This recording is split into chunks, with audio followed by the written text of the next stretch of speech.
সামনেই রথযাত্রা। রথযাত্রা উপলক্ষে আমি জগন্নাথ দেবের প্রসাদের মধ্যে একটি অন্যতম হচ্ছে ডালমা। প্রসিদ্ধ এই রান্নাটা আমি চেষ্টা করেছি আপনাদের কাছে তুলে ধরার। আসুন দেখে নিন আমি কিভাবে বানাবো। এখানে আমি 1 কাপ মতন অরহর ডাল নিয়ে নিয়েছি। অরহর ডালটাকে জলে আমি ভিজিয়ে রাখবো 20 মিনিট। এরপর আমি এর মধ্যে জল দিয়ে দিলাম। মাটির হাঁড়িতেই রান্নাটা করব। এখানে আমি 5 কাপের মতন জল দিয়েছি। তারপর দিয়ে দিলাম ভিজিয়ে রাখা অরহর ডালটা।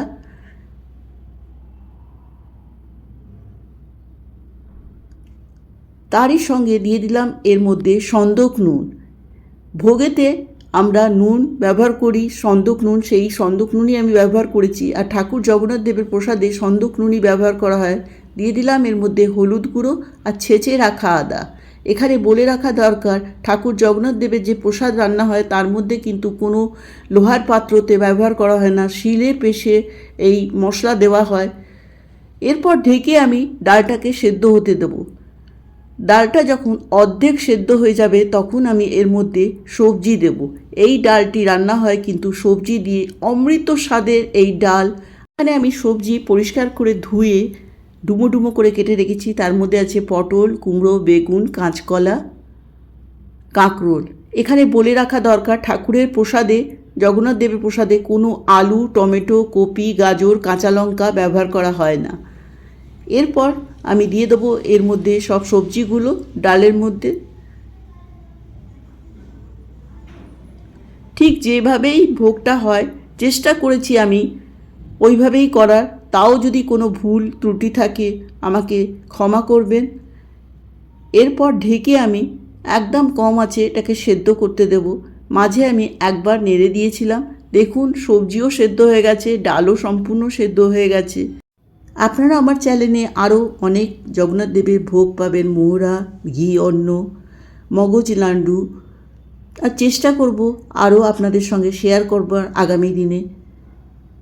দিয়ে দিলাম এর মধ্যে গুলে রাখা, ভিজিয়ে রেখেছিলাম হিং। ঠাকুর জগন্নাথ দেবের প্রসাদে কিন্তু কোনো ফোড়নের ব্যবহার নেই। দিয়ে দিলাম নারকেল কোড়া। আমিও ঠিক সেইভাবেই করেছি। এরপর ভালো করে নেড়ে নেব।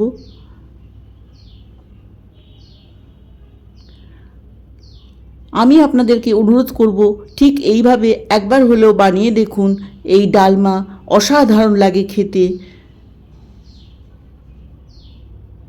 অমৃত স্বাদের এই ডালমা দারুণ স্বাদের হয়। খুব কম উপকরণে এই রান্নাটা হয়ে যায়।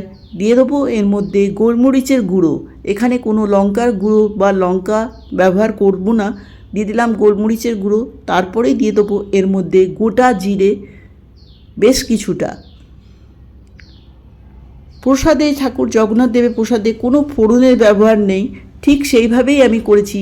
তারই উপরে দিয়ে দিলাম এর মধ্যে ভরে 1 চামচের মতন ঘি। ঘিটা একটু বেশি ব্যবহার করতে হবে। দিয়ে আমি ভালো করে নেড়ে নেব।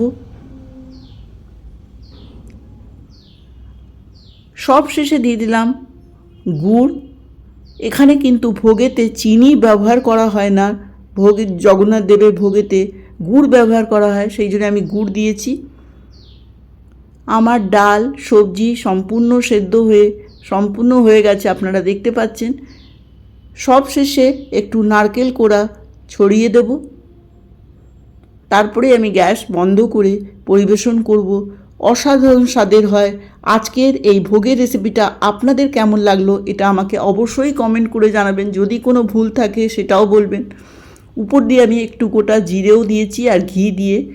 তুলসী পাতাতে উনি সন্তুষ্ট হন, সেই জন্য আমি উপর দিয়ে তুলসী পাতা দিয়ে পরিবেশন করেছি। আমার ডালমা তৈরি। আর আজকের এই রান্নাটা বা এই ডালমাটা দেখার জন্য আপনাদেরকে অনেক অনেক ধন্যবাদ। ভালো থাকবেন, সুস্থ থাকবেন। নমস্কার।